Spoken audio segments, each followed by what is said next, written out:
Hi, everybody. Welcome to today's webinar. If you're on the East Coast, I hope you're having lunch. If you're on the West Coast, happy morning. If you're in Europe, I don't even know what the heck is happening, but thank you for joining us here today. We have an incredible group of panelists who will be speaking with us about health systems as the new and old go-to-market strategy. So I'll start by introducing myself.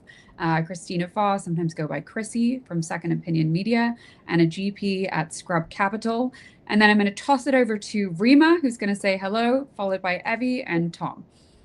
Thank you, Christina. Rima Shah, I'm a primary care physician, also an internist, and also serve as the Chief Medical Officer for Corewell Health West for ambulatory and population health.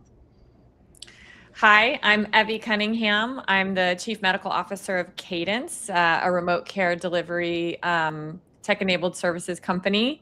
And I am also an OBGYN physician by training, still practicing just a little bit. Happy to be here and excited about the conversation we're going to have today. Hi, and I'm Tom Jackowitz. I'm president of the University of Chicago Health System. I've been here about 5.5 years, and I've had the opportunity to be leading health systems since 2009, first at UC San Diego and then at Keck Medicine of USC.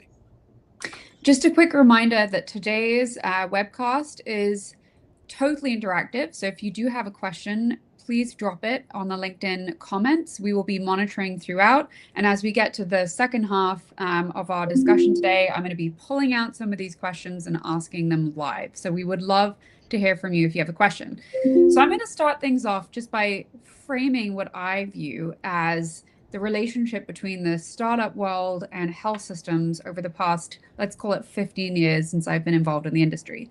So I think of it as really having a first generation Gen 1 moment, the early days of digital health, where all these great companies started, so many really cool, innovative ideas, and they went to the health system and the health system said, sure, happy to work with you. How about a free pilot? Which led to the term death by pilot that I think characterized a lot of this Gen 1. They could not convert these free pilots into long-standing relationships, which led to Gen 2. The startup said, no more of this. We are now going to become providers ourselves. And that led to a whole generation of care delivery businesses. It's my belief that we're about to enter into Gen 3, which feels like perhaps more sophisticated than it's ever been, more collaborative than it's ever been. But before we go deep on Gen 3, I want to have Evie just give us her perspective of someone who's been on both sides. She's been in the startup world, she's been in the health system side. What do you think of that framing? How does that land with you? I actually think that's a perfect representation of what has really evolved over the last, I would say, since a little bit before COVID, and then through to where we are now. I was on the other side of this. I was a health system leader, both a physician leader at Common Spirit for many years, and then eventually went to Providence, where I led a medical group. And then I ultimately took over and led the virtual care digital health portfolio of work. And I was on the side of being pitched to, bringing in these pilots, trying different things, and really trying to figure out what types of things, to your point, can scale within the institution and what is the right composition of both the technology aspect, the partnership strategy, and the services component of what really makes a meaningful partnership between tech and health system to scale a solution elegantly that also brings joy and helps with access and all the other things in our quintuple aim that we're trying to focus on. So what do you see as, Evie, just to push you on that, what do you see as being the biggest mistake that a lot of the innovative companies make with regards to the health system? Do they, not understand the true need or the problem, or is it something, more around just not pitching, the right stakeholder within the organization, or not really understanding the reality on the ground? I mean, I think it's a combination of a lot of different things that can go wrong. I can tell you from the RPM perspective, which is where I actually brought Cadence into Providence. So I was on the other side of bringing them in, and we were doing an RFP for remote patient monitoring platforms, there were tons of companies out there that had incredible technology. They had really cool gadgets and doodads and technology platforms, but they were missing a couple things. The first was that they didn't have a deep understanding of how to integrate into the actual clinical workflow of the clinicians at the health system and integrate their solution in a way that the clinicians on the other side don't have to leave their workflow, don't have to go outside of what they're used to doing, and remember to do something that they wouldn't normally do. So that adoption piece was a big challenge. I think the other thing is that, yeah, you can have a really great platform and you send patients home with devices, and then all that information is streaming back in, and who's going to manage it all, right?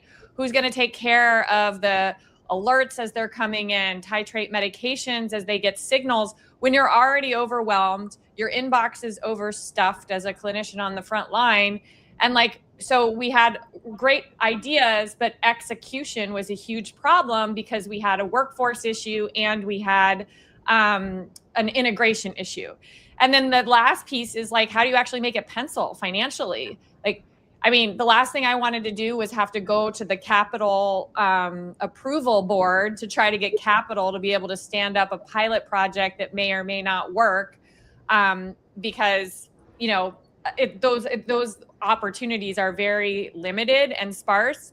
And so a startup needs to be able to come in understanding how they can pull all of those levers from a value proposition perspective, an integration workflow perspective, and a workforce adoption perspective. And so those are the companies that I'm really starting to see resonate very well with how they are integrating with other health systems successfully and scaling their solutions. And I wanted to just say thank you to Cadence for sponsoring this webinar and also really caring about providing some of these tactical insights. Evie, I'm already starting to get a bunch of questions just based on what you shared, but we'll move on and come back to those. So if you have questions, keep sharing them. We will be spending more time on answering those in the latter half. Tom, I would love your reactions to what Evie just shared around the practical realities on the ground for health systems. I'm sure you're getting pitched on a daily basis, probably even an hourly basis. So what do you view as the core problems to be solved right now from a health system perspective? And obviously there are different kinds of health systems, so maybe represent where you sit and then speak to us about just the hair on fire problems that you have to solve versus those that are nice to have. Yeah, no, I think that's right. I think number one is access. I think access is one issue I think I'm really very worried about from a political perspective. I mean, the two issues when you talk to Americans is the cost of healthcare and the lack of access. And I feel like access is something that health systems have to solve. And I'm really kind of bullish on some technology solutions that's going to really help us there. And so the other part about this is about how do we improve our flow through? How do we improve our cost structures and things along? So any kind of technology that kind of ties into that is really exciting. And I think, Evie sort of brought up some of the historical parts about sort of breaking through organizational inertia. I feel like we've gotten to a point now that health systems are really feeling sort of the pressure as well as the opportunity to sort of take on new technology. When I started this, as a CEO in 2009, we were about big systems, ERPs, EMRs, and the thing is, we've evolved as organizations. I mean, we haven't fully evolved, so I don't want to say that, but I think we've gotten much better about trying to think through some of the challenges that health systems are facing. And honestly, I'm very bullish on that tech is going to help us solve this. Rima, I to everything that the panelists have said, Tom and Evie, around we've got huge problems to be solved. Health systems seem to be more open than they've ever been. Can you share with us some of the right ways to actually make that approach? Who is the right stakeholder within the organization? What is the right pitch? And then who do you need to get on board? It can't just be, I would imagine, the physician who's the chair of the department. You've also got the CFO that you've got to rally around your cause. So how do you do all of that, especially as an innovator who's on the outside? Yeah, great question. First of all, I also wanted to agree with what Abby just shared. I think those are such important things to consider in this new era of technology and how healthcare systems are working. I think that the important things are to make sure that there is whatever technology we're using has a clinical impact. Does it really measurably improve outcomes? And then making sure that it's integrated in workflows. So it's not adding friction for clinicians, but won't it won't scale if there's friction. And then also the operational impact is to make sure that it does help us care for patients more effectively. And then the financial sustainability that Tom talked about is making sure that it's viable. I think the biggest stakeholders, I would say, are the clinicians from a healthcare perspective. It's no longer creating technology for the clinicians or for the providers. It's really creating something with them. Because if it is not involving those stakeholders upfront, it is really not going to be successful. And from experience with Cadence, why it has been so successful in remote patient monitoring for our organization has been exactly that, is connecting with the right stakeholders and making sure that the clinicians are front and center of designing it. What is the need? What is the problem we're trying to solve? And I think that is the important thing, is using technology really not as a new application or a tool, but really making sure that it is helping solve a problem that the clinical workflows have, that there is an operational impact that is going to create a frictionless experience. So in my mind, our providers who will be using this technology will be the biggest stakeholders in helping create that. And then, of course, we have leadership in different spaces, of course, that those would be the important stakeholders. I think that starting off from higher leadership doesn't really make sense because it has to come from the stakeholders that would be the most impacted in these situations. That's a really good point, Rima, because I think even in that, we were talking about that Gen 1 moment that was really 15 years ago. And I think the big issue back then was the user, which could be the patient, could be the clinician, was so different to the ultimate buyer, which was usually the C-level person at the health system making the decision about whether or not this startup was worth paying for. And there was just a huge disconnect. But what you're talking about reminds me almost of a product-led growth type motion that you see in other industries where, the clinicians use it, they become fanatic about it, and then suddenly there is this potential for an enterprise sale. But I would say that's fairly new. Evie, would love your thoughts on whether or not something like that could be possible in healthcare, where you could see this groundswell of adoption from the providers that then walk into Tom's office and say, we're all using this technology. It's time for it to go enterprise wide.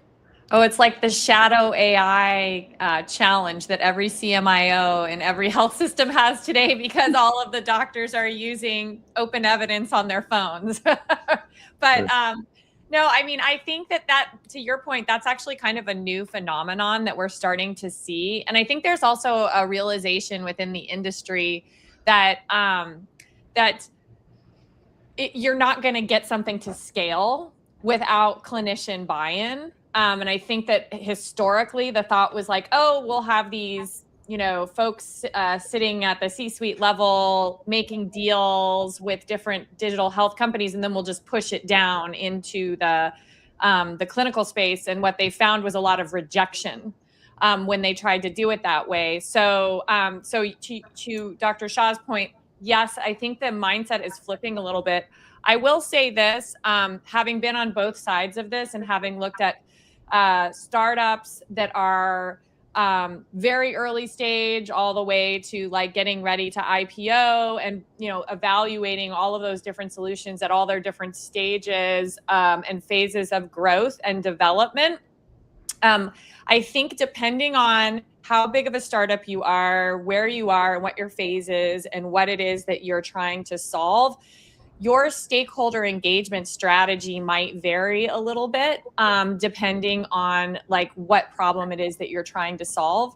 I 100% agree that you need desire from the end user base that's going to be like adopting the solution to validate and endorse that this is a solution that they want to bring in, and they're bought into it. But you absolutely cannot underestimate the importance of having executive sponsorship and having an executive sponsor, sometimes two, ideally, on the C-suite level, who are also saying, yes, I agree that this is a priority, because prioritization is a huge challenge for a lot of these health systems. And so they're going to hear a lot of noise and a lot of asks from a lot of different people. So they need to make sure that there's also somebody from the top down advocating to bring this through. And then there's a lot of different stakeholders, depending on the solution. There's a lot of different stakeholders along that process that you have to engage with, whether it's the IT leadership and their prioritization, the legal compliance, contracting, security, like multiple different stages. And you have to make sure that you're bringing all of those people along in the process. Otherwise, the whole project can get derailed by one person who wasn't really aware of what was going on. Yeah, let me add to that. I think 100% agree that executive leadership support is important. Maybe I should reframe or say it in a different way, that there are so many things that come down from the executive leadership that really are not the appropriate solutions, and they may support it and they may push it down. So that's why there is a balance where the clinicians and the frontline users need to be part of that discussion, which will save us so much time of reworking and trying pilots, because sometimes there is a leadership that has executive leadership that supports it, and then it becomes a project, and then you got to implement it and you force it and do all this work, and it really doesn't work. And how can we have that more upstream, where you have clinician buy-in much upstream rather than when it's ready to be implemented? So yeah, I think it's great. And then you face this really very real challenge, which I think, again, Gen 1, where it can take, somebody's got the seeds of an idea, they have the first promising meeting with the health system, and then 3 years goes by, and you have to be funded enough to even stay afloat for all that time. And then, to everybody's point, it's a lot of money that has to go into setting up the compliance, the legal, the IT, and companies would just run out of money by the time, they had gone from that promising first meeting all the way through implementation. Tom, are you seeing any signs out there that these sales cycles and then ultimately the implementation time is getting shorter in this era that we are in now? And if so, what's changing that? Well, this is where I think senior leadership plays such a serious role. Because if you think about health systems, we're very risk adverse. I mean, that's who we are, right? And you think about it. And so if you go to the CIO, you go to compliance or legal, their tendency is to say no, right? Because it's too risky. We haven't thought about X, Y, or Z. What's happened though, and what's beginning to happen is, and I bring this up all the time, is we have to be able to tolerate a certain amount of risk. And we also have to realize some of our choices aren't going to be right. And then we're going to be able to move and pivot very quickly and make a mid-course correction and maybe move on to another software. We have a culture where if you buy software, you keep it for the next 20 years. Those days are over. And we have to move quickly. That's the part that I think people in my role and all senior leadership have to really step into and say, it's okay to take some risk, and we're going to make mistakes, but we're going to pivot quickly.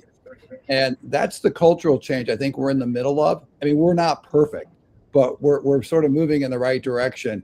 But it is really a sea change for health systems.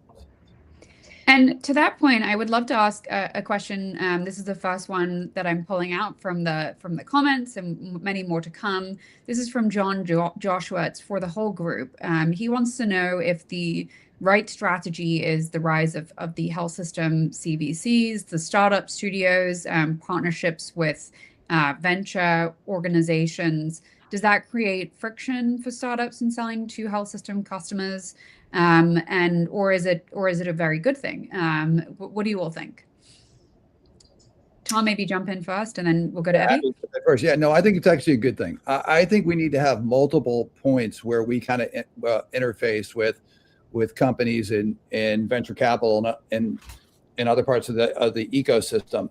The traditional, you go through the CIO and you kind of move through the process. That's not going to get us there. And it's going to get caught in the pipeline. We don't have enough people. We don't, all the stuff that I think we've all heard. And I think creating this now, working at academic medical center, I have another thing is we have faculty generating their own AI programs. And how do we bring those back in and get them in the ecosystem and making sure that we're not going to be biased one way or another against our own homegrown things? I mean, Christy, I have never seen this kind of level of innovation before coming at health systems. I mean, it is actually a bit overwhelming. And I think we're playing a little catch up. The good news is I'm seeing the positive changes. Yeah. So my comment would be that, like, based on being on the other side of this, now being in a health tech startup, having done a lot of incubations and technology innovation actually within Providence while I was there, and then now being like fully in a startup, I have a lot of thoughts about this. I mean, most health systems do not have a core competency in building software and building product. Like, there's a big difference between being a clinical informaticist and doing implementations of tech solutions or even the EMR and actually building a commercial grade product that can be sold out on the market to other health systems. And so I think probably not best to try to do all of that on your own. It's better if you are going to do that you do that with some type of a partnership. I know General Catalyst has like their whole process that they're doing with Suma Health, and they're going to be like bringing and building and deploying. So we'll kind of see like how that model works. I've seen other health systems like WellSpan, MUSC enter into some of these sort of incubation or accelerator type of models where they bring some resources or ability to sort of innovate within their health system playground and co-deploy or co-develop solutions. To Tom's point, not all health systems or not all like even academic systems have a complex, sophisticated mechanism for tech transfer, for IP transfer. So all this stuff is starting to get created. And then like 2-3 years down the line, if it actually becomes a thing, like what is the process of how you give credit to the people who do the inventions and contribute to the inventions and the people who maybe take that and run with it. So I think there's going to be a lot of opportunity for sort of, figuring some of this out over time. But I do think that there's a there in the sense that startup companies, they need a place where they can test and incubate and get feedback rapidly. And so if they don't have that within their own infrastructure, partnering with health systems is a way forward for them. Can we maybe take a pause here and talk about health systems as being very diverse? There's very big ones, there are very small ones, there are rural health systems.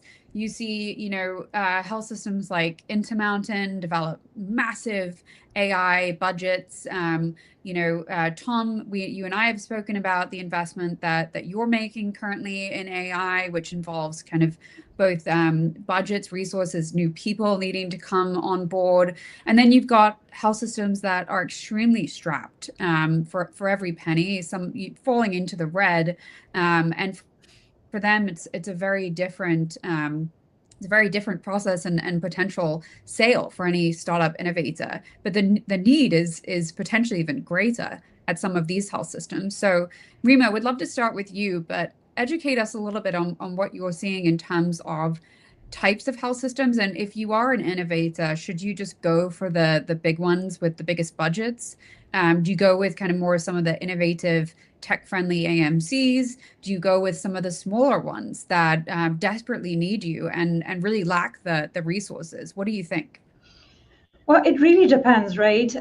What are the healthcare systems looking for, and how can you partner? I like what Eve was talking about is it is an environment that's rapidly evolving, and just staying within one framework is not going to work, and you have to try different things. Even if you're a healthcare system that is has its own big budget of innovating, it still needs to think about, because it's so rapidly evolving, what are the other tech companies that may be advanced, even though you may be doing this work, but you're a huge organization and it's hard to move.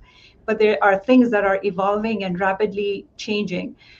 So it depends on what you're innovating, what technology you have, and where it would fit best, depending upon what the organization size is, what they're looking for, what they're delivering. So I don't think that there is a hard and fast rule as to where you should go. It really depends upon the technology and the system that you want to work with. So. Can I comment on that as Yes, well? please. Yeah. I wanted to just sort of share a little bit of perspective for when I was on the other side, because I was always getting pitched, and Providence is a very, very large health system. It's almost, I think Corewell and Providence are close to the same in size. 7 states, $27 billion. The environment was so complex, 3 different instances of Epic. Some of these very early stage companies, I would discourage them from going after a big whale like Providence, because we could crush them, because we demanded customization, we demanded special, like we had a lot of force with what we could ask for, versus other health systems that may be a little bit smaller, less complex. It's a good place to start to test it out. So I think it also depends on like the stage of the company. So it's, what is it you're trying to solve? How much runway you have financially, and how much ability you have to customize. And you don't want to over customize a solution that then doesn't work in another health system. So I think it's really important as a startup, when you've got that founder's hat on and you're looking at like where you want to go to market, that you're really thoughtful about the health systems that you want to target, given the stage of where your company is today. Evie, that's actually a really good point. I think the size. I'm on this healthcare CEO group, about 40 of us, and the group splits about 50-50. 50% are like, well, we're just going to wait for one of the big EMR companies to do this, and the other 50% are very technology focused. We want to be a leader in this. And then amongst that group, the size is all very different. Who can be nimble? Who can actually? And then if you take University of Chicago, if somebody came forward with a really good software, or good tech solution for delivering sort of care on the south side of Chicago, that immediately get our attention, because we're really at the center of health equity and how to improve care on the south side of Chicago. So it's really trying to find that right partner, and not all health systems are the same. We're all very different in terms of our approach and our needs. So to that point, quite a number of the comments have included a 4-letter word. I think we can all guess what that word is. That word is epic. And the question that has come up a number of times is getting integrated with the physician workflow.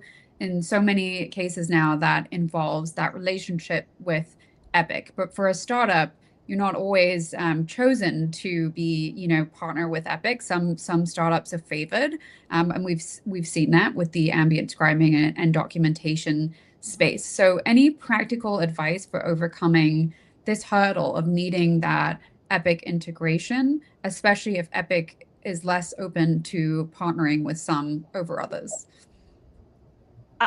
I can take that first. So I would say that Epic partners with a lot of startups, and they have a marketplace, or I don't know if they call it the marketplace anymore, but they have an ability for third-party applications to integrate. They have a requirement to allow for certain APIs. I think it's just really important. There's 2 things that I think are really important that you should think about as a startup if you're struggling is, number 1, do you have a capability, functionality that you're building that Epic is already building or already has released? They want the health systems that they serve to be leveraging the most value that they can get from what it is that they provide within their platform. So, creating something that they already have created it does present a challenge. And then are you trying to use integrations, APIs, and capabilities that are not part of sort of the standard set of API calls? Because that's when it gets a little bit more dicey, and it also gets expensive for the health systems if they're using private APIs and things like that. So you've got to be kind of strategic around what it is that you're trying to do. You want to have additive capabilities beyond what Epic is capable of doing, and you want to stay within the guardrails of what's a normal and standard integration, technology integration capability.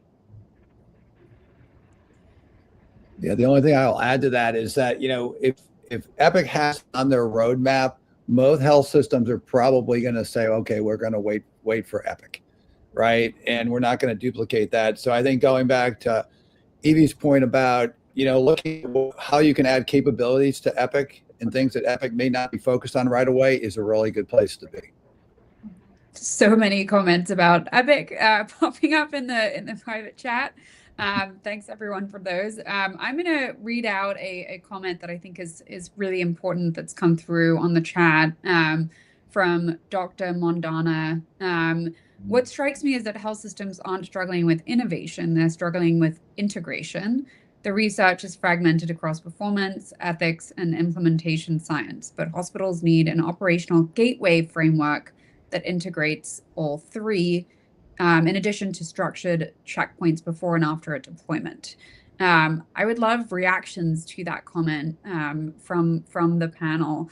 I think really what it gets at is how do you even know, once you've rolled out a new solution, how do you even know, and how do you have the data to measure that it's actually working and will and justifies increased attention and increased spend on deploying that technology even further still.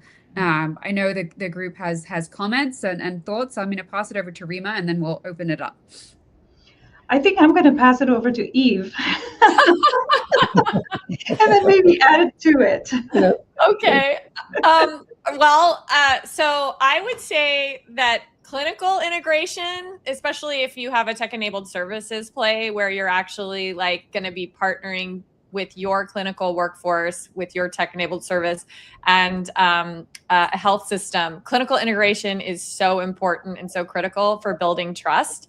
That's a lot of what we do at Cadence because we act as an extension of the health system's medical group. And so we are basically part of them. And that takes a lot of work, trust building, and an ability to take a lot of feedback from our partners to make our service or our technology better.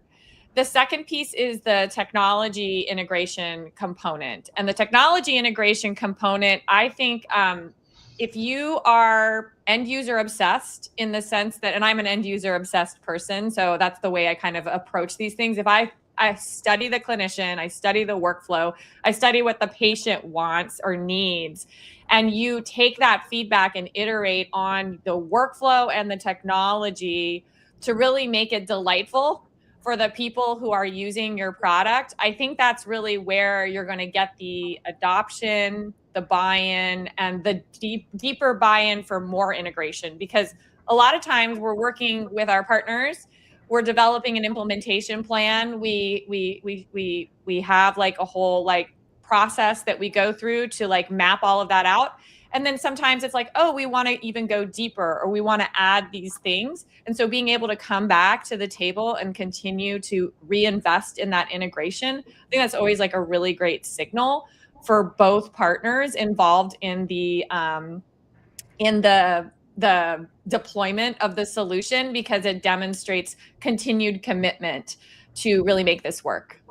Yeah, to add to that, that is what exactly when we talk about you need to start with the people who are using the technology, because that's where all of it starts, is that building of trust, getting the feedback back, and optimizing it as you're going, and a frictionless experience, part of the workflows, and that's where all of it happens. And that's why, you start off in one service line, as we did, and then you see the impact of that, because you have developed trust and you can really scale it to the other areas within the same organization. And I think those are the things that are important for to be able to involve those stakeholders up front. So the only thing I'll add about this, we used to be terrible about this kind of stuff, because once it got approved, we stopped tracking it. But when we did with ambient listening software in the clinics, we actually, and God love the University of Chicago, because we set this up as a little clinical trial where we tracked physician satisfaction, patient satisfaction, and increased volume. And we ran basically a 4-month study to see what happened. And the good news is everything went up. Patient satisfaction went up in those clinics, physician satisfaction went up, and productivity went up. And so we're giddy up, we're going to do this. And we're still tracking now the overall sort of impact of that software. But I think we're moving in a new direction of like starting to track this, because I do think if we ever get to those pivot points, we're going to have to say, hey, this is not really working for us. Yeah. We need to pivot. And if we don't track it, we'll never know. Yeah, I love that. So cool.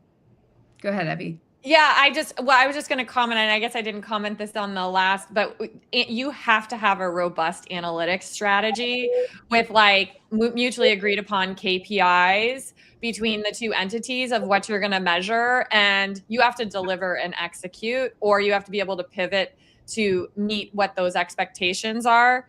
I would say the other thing that we've done at Cadence, which I think is really important work, it's hard to do, but it's important, is to get published in peer-reviewed journals, so that it really shows that it's not just this is a great solution and here's my fancy website with my like dashboard metrics that you have like really no validated reference to, that you're actually saying, no, New England Journal of Medicine like reviewed this and endorsed this solution based on like the clinical outcomes, the metrics, the clinical evidence to demonstrate that this is actually a thing.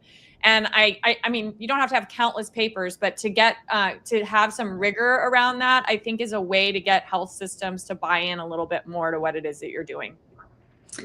So is anybody on this panel watching The Pit? My favorite show. I see some nods.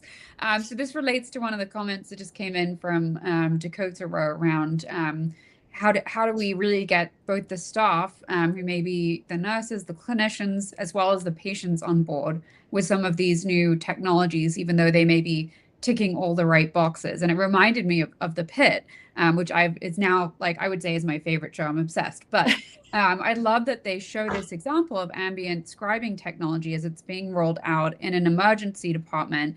And some of the physicians think it's fantastic, and they love that they don't have to be sitting there for hours at the end of a very long shift. And others want it to stay the way that it is. They're used to life before the advent of ambient scribes. And then some of the patients very comfortable, some of them far less so. And I don't think we talk about sometimes those cultural differences and barriers. So I see some nodding heads in the room. So maybe we'll go to you, Rima, and then open it up to the group around how you think about the early adopter versus late adopter or lagging adopter problem. Yeah, so I'm going to use the word that you started off with your opening comments, pilot. And I know that there is a value to that. If you start off at a small scale, bring in the early adopters as well as the naysayers, so as to develop that. And that is extremely helpful as you scale it further, because you've developed that trust, you've worked through some of the initial problems that you've had, and physicians, clinicians trust each other, right? So they then become the advocates for some of that work or the change management that needs to happen. So I think involving the naysayers from the very beginning, keeping them involved in this work is extremely important. And then you always will have some who are naysayers, but the majority, after, if it's a successful pilot and successful implementation, you'll always have some who may not 100% agree, but for the majority it would work. So it's an important of allowing the teams to be involved and having their input as you're developing these technologies or integrating them within the workflows, which goes a long way.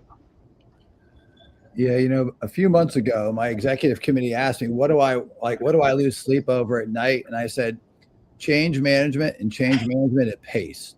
Right? We actually do pace. And, because I think it's the part about, when you look at all the ROIs healthcare's gotten on new tech, it's really pretty abysmal. And because it's the change management part we haven't gotten right.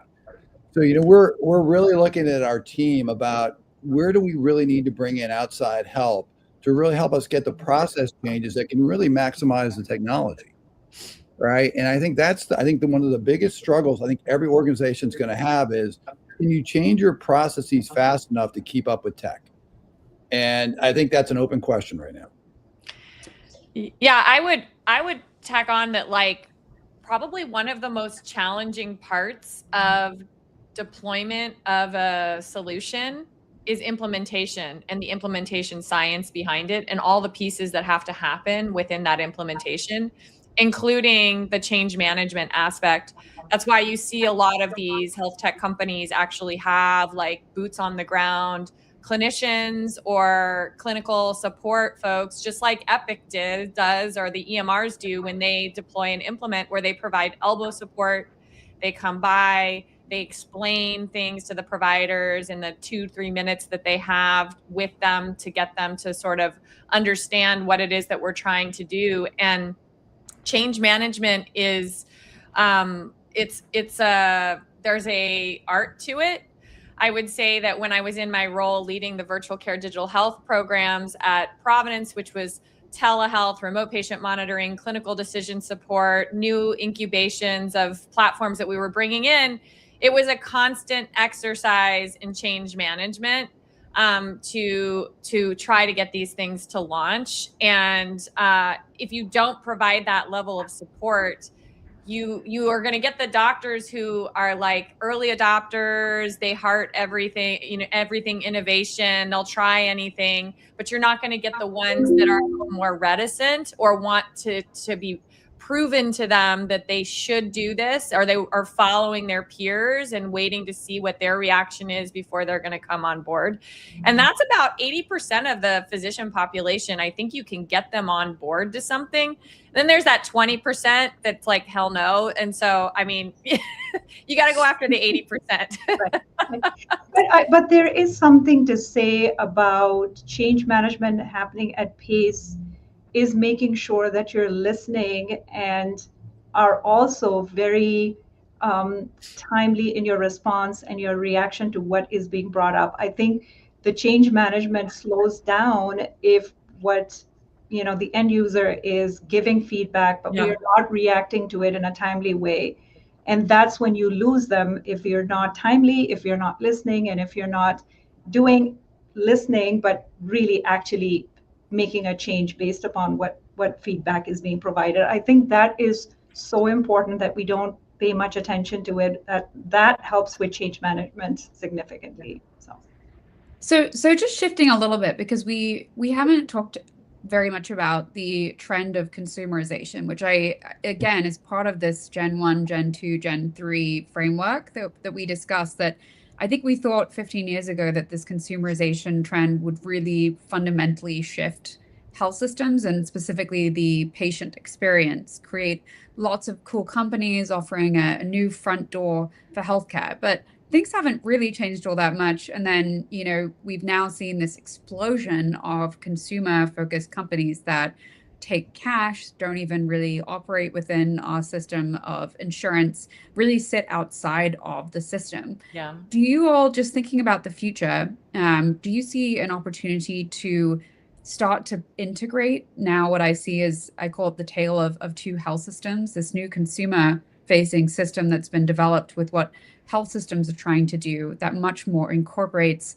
insurance. And, I see the pros and cons of both, but imagine a system where these weren't sitting completely separately, but started to get far more integrated. Is something like that possible in the future? Evie, your thoughts?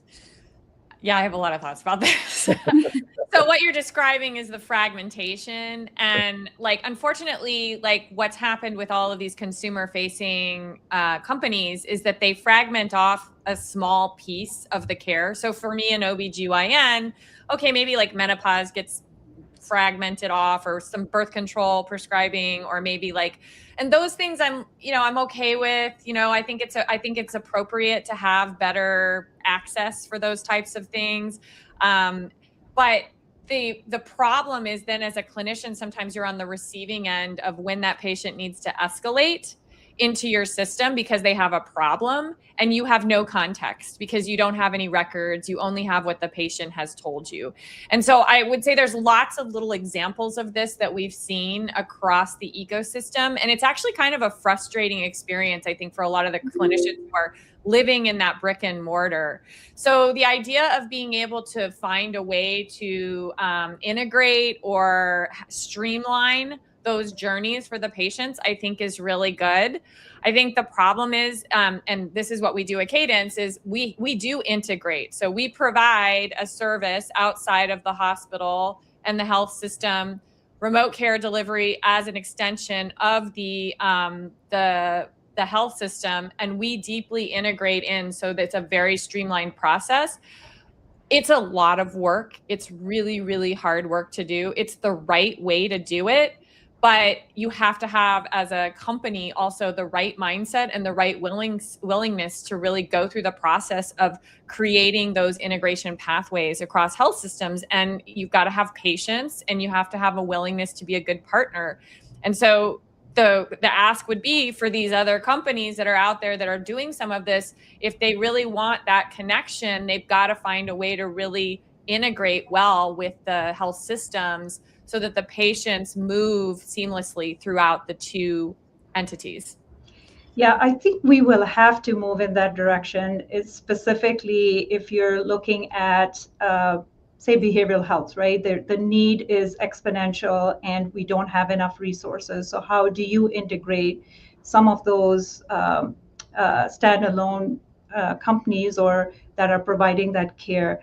Wellness is another one, but how do you integrate them within? Specifically, if you're an integrated healthcare system, how can you partner with the payer to develop some of those products, say for direct to employer, and developing some of those programs makes sense. And I think we should be moving towards that, where the needs are specifically. Yeah, this is at the core of access, right here. I think the consumers are expecting more from us as a systems, and there's a fundamental issue that I think that's sort of a structural issue in the industry. If you look at the population of the U.S. to 2000 to today, the population's increased by about 20%, and we haven't increased the number of doctors by 20%. And I do believe in balancing work and life. Work-life balance. I think there's been probably less physician capacity than we've had before. And you have the aging of the baby boomers. This is a crisis in a sense. And you see it in people not getting into the doctor, right? And so when we talk about consumerization, I think about how do we engage people where they want to get, how do we deliver healthcare where people want it delivered? It can't just be all bricks and mortar because we don't have enough capital and we don't have enough time to solve it. I think tech has got to step into this and help us with this problem and integrate into and help us integrate into health systems, deal with the fractured environment we're in. And, and I think about it from an omni-channel perspective, the 24/7 engagement with your patients. Mm-hmm. And this is the one area I get very animated over this because I think it's such a critical area for us to solve. And I think tech is what can really help us get there. Yeah. I don't think we're going to solve it as a health system by just building more clinics.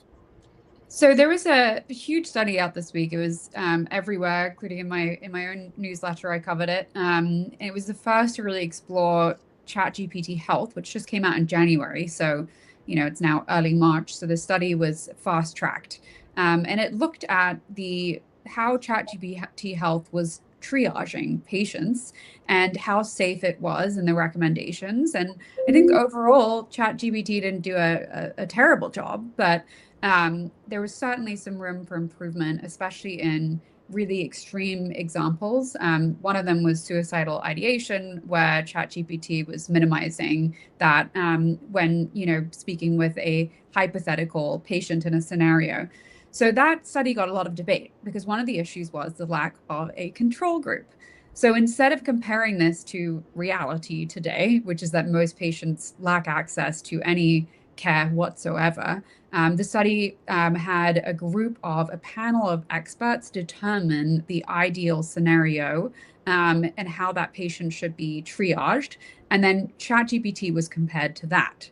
And so I think it raised, to everybody's points, such a fascinating question of, do we want tech to be perfect in the next, couple of years as we consider rolling it out, especially on the health system side? Or do we want it to be better than the system that we have today? Tom, I'm going to throw that to you first because it's so related to the last comment that you made, but I think this study raised that point so well.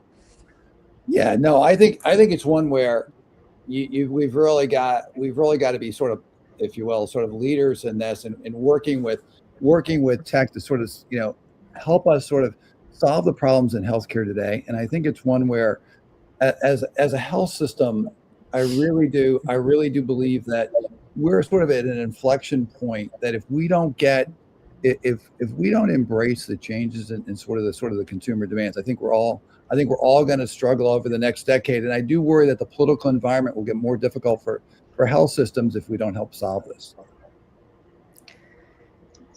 Yeah, I would say that we all make mistakes, and I would think that technology would be better than, so we are at risk. I mean, you are dealing with human lives, right? So you have to say that if I'm not 100%, this technology is not 100% foolproof, we're not going to implement it. But I don't think that clinicians and the healthcare that we provide is 100% foolproof. No. So we have to make some of those decisions in the appropriate settings. Yeah. So just to jump back in one more on this one, I think about it, and I'll pick on radiology for a second, about how much do we sort of double read images where the clinicians already acted on it, let's say in orthopedics or other things, and we've done because of our business model. Yeah. And what is our risk tolerance to have a good chunk of because everybody's struggling to find radiologists, so we're not going to be able to sort of fill this.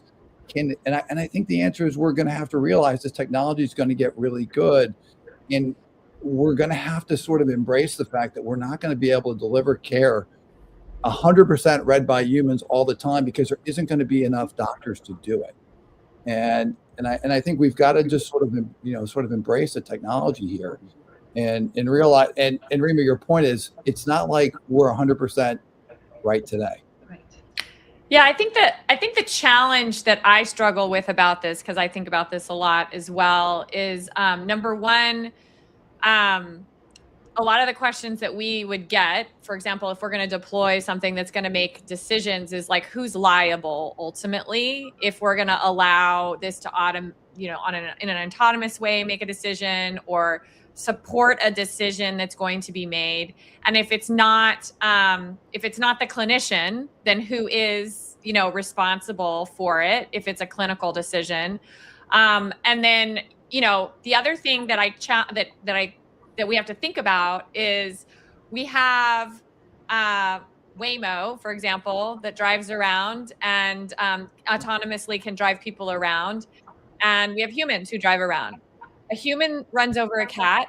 It's not a news story. A Waymo runs over a cat. It's all over the place. So the question is like, yes, maybe it's not going to be perfect, but like, what is the threshold at which it's acceptable, like from a public perception perspective as well, if it does make a mistake, because it's going to make a mistake. And with ChatGPT, there's no connection to a health system entity, regulatory compliance, all these other things. There's no licensing, so it's kind of a different situation. We've had some reported bad things that have happened as a result of what patients have acted on from interacting with the technology. But when you actually bring it into the healthcare system, delivery system, and the infrastructure, legal compliance, regulatory, I don't know what that right perfect threshold is. And that's something that we need to challenge ourselves to better understand. I think that's such a good point, especially because almost nobody these days, except maybe several of you on this panel, because you are physicians, but most of us don't have a doctor in the pocket that we can text anytime. And so, you know, the reality is no advice or chat GPT, and which is the better of the two. Rima, you were going to share a No, thought? I was going to just agree with, I've been enlightened with the comment that Dr. Cunningham just made, like who owns that risk or that accountability when we're talking about technology. So that's a great point. Hugely important question. I agree. So we have time for maybe one more, and I'm going to pull from the comments. We've used the word access several times in this discussion, and we've had at least 3 comments now about the access model and how health systems will be thinking about the access model, of course, introduced by CMMI, which is the innovation group within CMS, as a way to pay on the basis of outcomes for patients with chronic conditions. Lots of talk about whether the payments are too low, but CMS has been clear that they want this to have a deflationary impact. Tom, Rima, Evie, anything that you're seeing that you can share with us from the ground related to how health systems are thinking about the access model? Yeah, this is it's really important. I read it, and of course it was a slightly controversial, but with the way CMS is going at, I actually think there's some merit to this, to really start to begin to look at sort of the impact of the technology and whether it's going to be real outcomes. This is really early days, but I have to say I'm slightly optimistic that we actually may see some traction around this. And while I get everybody's trying to bring down the cost of healthcare, because if I think all of us have talked to folks at CMS, they talk about it, the current models aren't sustainable, right? And so I am always willing to be a partner, and I really believe that it just can't be unending spending on healthcare. So I would say, early days, but let's see if we get some traction around it. We're looking at some companies that we can partner with around this. So hopefully we'll see some real positive impact. Evie, I know you've got thoughts. Yeah, I think that the only way that it's going to be able to be like financially sustainable is with the reimbursement model that's put in place, is that it has to be a technology-led solution. Not with a lot of a services aspect. You have to get to a place where you can automate a lot of these pieces. I think the goal is to incentivize partnership between health systems and technology companies because of the way that the payment is set up.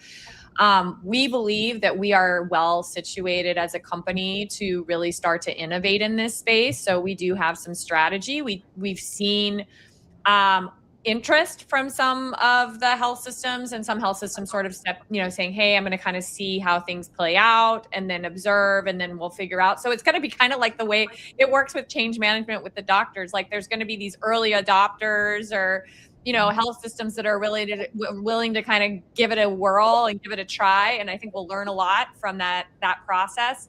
And then there's some others that will come along as long as we prove out the value proposition. Well, I love that we're in an experimental moment. It's feeling, for that reason, while we face immense challenges, I personally have been feeling recently, at least, that we're starting to meet the moment with experimentation, with creativity. And I think everybody on this panel is really at the front lines of all of that. So I thank you for joining me. Thank you to Cadence, my partner, and getting this set up. And there have been at least 50 comments that we have not addressed in the chat. So if any of you have time, so many comments with additional questions, so many folks violently agreeing with comments made. So please feel free to add to that on LinkedIn. We'll be continuing the dialogue here in the weeks and months to come. So thanks to everybody for spending this hour with us. Thank you. Great. Thanks, everybody. Thanks, everybody.